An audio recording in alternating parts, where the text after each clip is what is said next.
എല്ലാവർക്കും നമ്മുടെ പുതിയൊരു വീഡിയോയിലേക്ക് സ്വാഗതം. ഇന്നൊരു മാങ്ങ അച്ചാർ ഇടുന്നത് എങ്ങനെയാണെന്നുള്ളതാണ് ഈ വീഡിയോയിൽ കൂടി ഞാൻ നിങ്ങളെ പരിചയപ്പെടുത്താൻ പോകുന്നത്.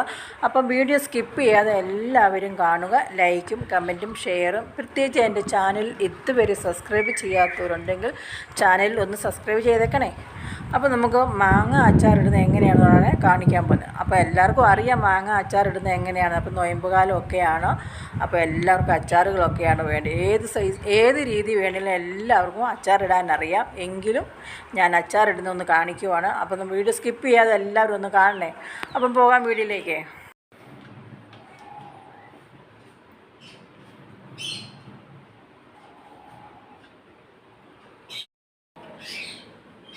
അപ്പോൾ ഇന്ന് എനിക്ക് കുറേ മാങ്ങ കിട്ടി. അപ്പോൾ അച്ചാറിടാമെന്നൊക്കെ വിചാരിച്ചു. അപ്പോൾ ഇപ്പം നൊയമ്പ് കാലമൊക്കെ അല്ലേ. നൊയമ്പൊക്കെ ഇറച്ചിയും മീനും വേണ്ടാത്തവരുണ്ട്, അത് കഴിക്കുന്നവരുണ്ട്.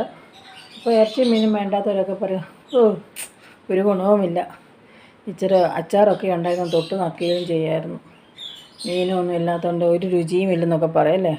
അപ്പോൾ ഇച്ചിരി അച്ചാറൊക്കെ കിട്ടിയായിരുന്നെങ്കിൽ ചോറങ്ങ് ഇറങ്ങിപ്പോയതിനുമായിരുന്നൊക്കെ പറയും. അപ്പോൾ അതിനു വേണ്ടി, അങ്ങനെയുള്ള ആൾക്കാർക്ക് വേണ്ടിയാണ് ഞാൻ ഈ അച്ചാറിടുന്നത്. അപ്പോൾ നമുക്ക് ഇച്ചിരി മാങ്ങ അച്ചാറിടാം. അതിനുവേണ്ടി കുറേ മാങ്ങ ഞാൻ അരിഞ്ഞ് വെച്ചേക്കുന്നു. ഇഞ്ചിയും വെളുത്തുള്ളിയും കറിവേപ്പില മാങ്ങ അച്ചാറിടാം. അത് കുറേ നാൾ നമുക്ക് വെച്ചേക്കാനും പറ്റും. ഇത് ഞാൻ പകുതി ഒരാൾക്ക് കൊടുക്കാൻ വേണ്ടിയാണ് ഞാനിതിൻ്റെ പകുതിയെ എണിക്കെടുക്കത്തുള്ളൂ. ഇത് ഒരാൾക്ക് കൊടുത്തു വിടാൻ വേണ്ടിയാണ് ഞാനിത് എടുക്കുന്നത്. അപ്പം നമ്മുടെ ആവശ്യത്തിന് ഇച്ചിരി എടുക്കുകയും ചെയ്യാം, ബാക്കി കൊടുത്തു വിടുകയും ചെയ്യാം. അപ്പോൾ നമുക്ക് അച്ചാറിട്ട് നോക്കാം എങ്ങനെയാണെന്നുള്ളത്. അച്ചാർ ഞാൻ ഉപയോഗിക്കുന്ന എണ്ണയാണ് യഥാർത്ഥത്തിൽ എള്ളെണ്ണ എന്ന് പറയുന്നത്. അതാണ് ഞാൻ ഉപയോഗിക്കുന്നത് കൂടുതലായിട്ടും. അച്ചാറെ കടുക് ഇട്ട് കൊടുക്കുക. കടുകൊക്കെ നല്ലതുപോലെ പൊട്ടിക്കഴിയാറായി. അപ്പോൾ നമുക്ക് ഇഞ്ചിയും വെളുത്തുള്ളിയും കൂടെ അങ്ങിട്ട് കൊടുക്കാം.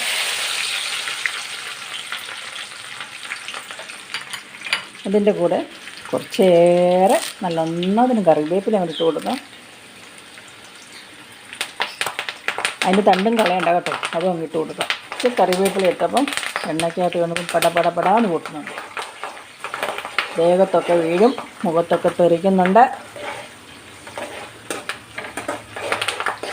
ഈ അച്ചാർ നമുക്ക് കുറച്ച് നാൾ ഉപയോഗിക്കാം കേട്ടോ, വെളിയിലിരുന്നാലും അഴുക്കാകത്തില്ല. കുറേ പേര് എൻ്റെ വീഡിയോ കണ്ടിട്ട് എന്നോട് ചോദിക്കുന്നുണ്ട് ഈ ഇടത്തെ കൈയാണോ വാക്കുന്നു. പക്ഷേ ഞാൻ ഇടത്തെ കൈ കൊണ്ടല്ല ഞാൻ പാചകം ചെയ്യുന്നത്, വലത്തെ കൈ കൊണ്ടാണ്. എനിക്ക് എൻ്റെ ചെറിയൊരു അടുക്കളയാണ്. അപ്പോൾ എനിക്ക് വെട്ടം ക്യാമറ വെച്ച് കഴിഞ്ഞാൽ നമുക്ക് വെട്ടം കിട്ടത്തില്ല. ആ വെട്ടം കിട്ടുന്നതിനനുസരിച്ചാണ് ഞാൻ ക്യാമറ അവിടെ ഫിറ്റ് ചെയ്തിരിക്കുന്നത്. അതുകൊണ്ടാണ് നമുക്ക് ഇടത്തെ കൈ എന്ന് തോന്നുന്നത്. പക്ഷേ ഞാൻ വലത്തെ കൈ കൊണ്ട് തന്നെ, ഇതാണ് എൻ്റെ വലത്തെ കൈ തന്നെയാണ്. വലത്തെ കൈ കൊണ്ട് തന്നെയാണ് ഞാൻ ജോലി ചെയ്യുന്നത്.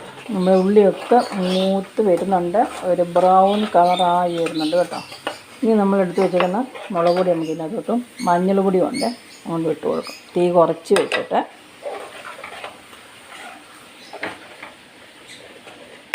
ഞാൻ വിനാഗിരിയാണ് ഒഴിക്കുന്നത്. പച്ചവെള്ളം ചേർക്കാറേ ഇല്ല, ഞാൻ വെള്ളം ഒട്ടും ചേർക്കത്തില്ല. നമ്മൾ വിനാഗിരിയാണ് ഉപയോഗിക്കുന്നത്.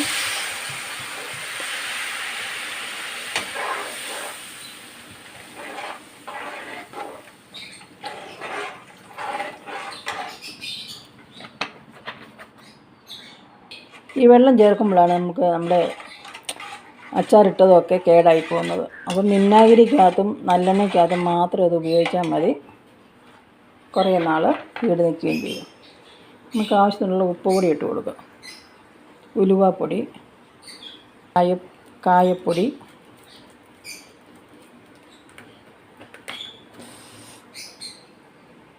കായപ്പൊടിയുടെ അടപ്പിൻ്റെ അകത്തോട്ട് അങ്ങ് വീണ് പോയി. ഏതായാലും കുഴപ്പമൊന്നുമില്ല.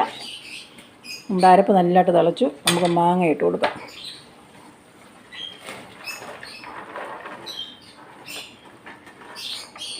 മാങ്ങ വെന്തു പോകരുത്, ഒന്ന് കടിക്കണം ഇടയ്ക്കിടയ്ക്ക്. ഒന്ന് തിളച്ച് കഴിയുമ്പോൾ നമുക്ക് ഓഫാക്കി കൊടുക്കാം. ഒരുപാട് തിളച്ച് പോയാൽ നമ്മുടെ മാങ്ങ വെന്തു പോകും. അത് നമ്മൾ ഇനി അത് ആവി കിടന്ന് വെന്തോളും കേട്ടോ. നമുക്ക് ഗ്യാസ് ഓഫാക്കി കൊടുക്കാം. അത് ചെറിയ രീതിയിൽ ആവി കിടന്ന് പെയ്യെ വെന്തോളും. മാങ്ങ വെന്തു പോകരുത് ഒരുപാട്. അപ്പോൾ നമ്മുടെ മാങ്ങ അച്ചാർ റെഡിയായി കേട്ടോ. ഇപ്പം നൊയമ്പുള്ളവരൊക്കെ ഇതുപോലെ തൊട്ട് കൂട്ടുക, ഇറച്ചിയും മീനും കൂട്ടാൻ പറ്റാത്തവർക്കൊക്കെ. ഓക്കെ, അപ്പോൾ ഈ രീതിയിലൊന്ന് ട്രൈ ചെയ്ത് നോക്ക്, എങ്ങനെയുണ്ടെന്നുള്ളത് കമൻ്റ് ഇടണം കേട്ടോ.